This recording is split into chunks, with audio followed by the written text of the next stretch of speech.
You tell me what works best for you. I want to be accommodable. Oh, okay. I don't think that. I don't know if that's the word. Accommodating. That's the word. That's the accommodatingable.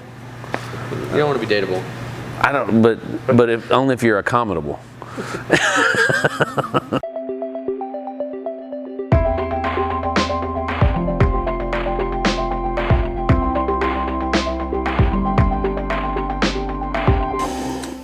So basically what I'm going through right now is, this is the advancement plots. We have about 25 to 30 of these across the country. This one's from Livingston. So I sent 2 sets of samples off, one to one lab, one to another.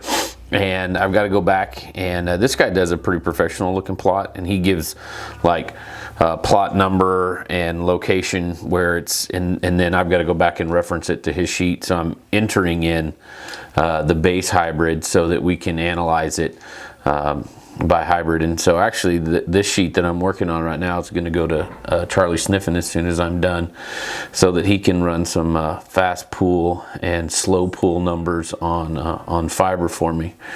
And so I'm just going through here and making sure that my numbers all correspond so that we have pretty accurate data.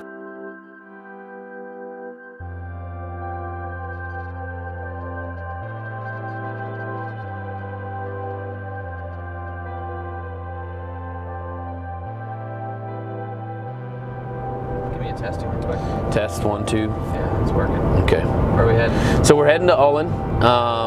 This is where MC Ag is based out of. It's the guys that do some production down here in Southern Illinois, and in as an alternative also. With all that equipment, they do some custom spraying, custom applicating here locally. They also sell some seeds, some fertilizer, and chemicals. And so they're having a producer meeting down here, and there's a couple of local producers that they work with that have grown some silage that are feeding it mainly to beef, and so there's some of those guys down here that they wanted me to touch base with and talk through some feed samples with, and a couple of guys that are interested in silage, and so got some questions for me. So we'll be talking to them. And then apparently there is a guy who has, oh, there's a deer. There's a guy who see where my priorities are. There's a guy down here who has some poultry contacts, and so he'll be here and wanted to know some poultry data. So we got a little bit of that we can walk through with him while we're down here. But they're having a producer meeting, so we're gonna be meeting crashers, so to speak, and get free lunch. Every year we see that corn feeds differently.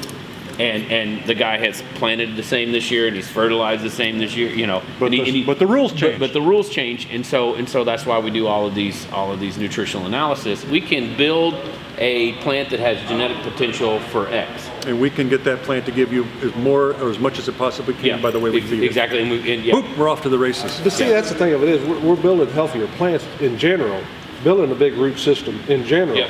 And you know, if we can Now we've weatherproofed it. Yeah. Now that dry season, we're gonna have near the negative impact. Right.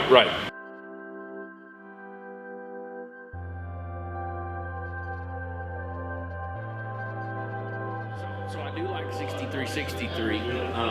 The thing about it is that it's sometimes it's a 113 day, and so for silage, I think you can get more tonnage out of the 6580 or the 6730 down where you are. 62, 63. Holy smokes. Thought I was seeing things. This was out of the field. This wasn't no plot. This was field. And this was where? Right here in Grand Chain. It was with the program too. That's what I say. I mean, I should have. He just left here. Kevin did. Okay. Got sit back here. But I mean, we've got some good non-GMO corn. Yeah. So that's really what's worked best for us is guys who can get. So you get a guy who's buying all the grain. He gets all of his producers in. I've done this for guys with silage. There's a big dairy, and he'll get all of his growers in, and we sit down and that's Right. Yeah. And so that's the best way to do that. Those are.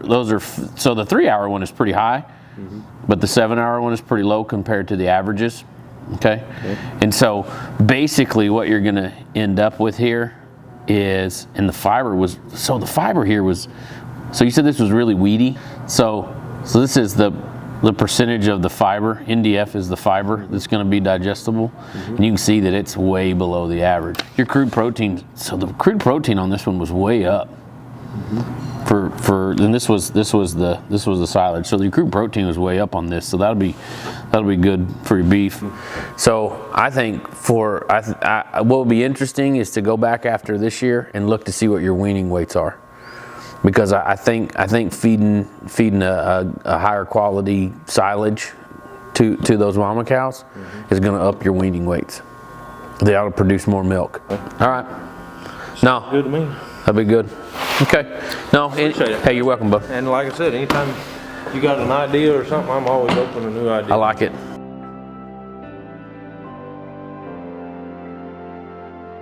Okay, so rest of the day we'll head back to the office.